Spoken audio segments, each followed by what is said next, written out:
I'm sitting here with Bob Thompson, who has 60 years of photography experience and likes to shoot at Wakulla Springs, where he volunteers and drives the boats.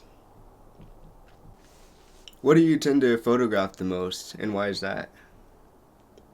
Without question, water. Water. Water. And I use that as a general blanket term.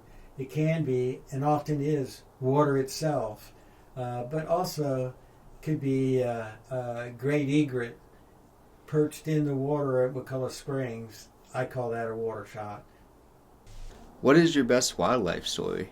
I remember one morning about 4 months ago, there were three alligators all around the boat, bellowing, and it's such a deep bass call. It's almost like a roar that there's a primal fear that I can't help but fear. I want to get up and run away. It's scary, really scary. Any number of things I'll see and stop and spend some time photographing.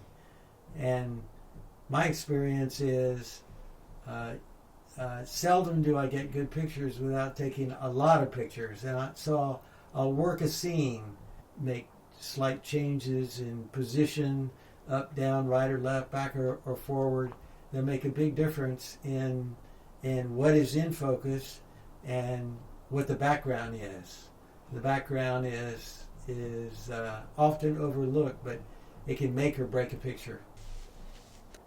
Water is the only object that I know of that has three layers of interest, three dimensions.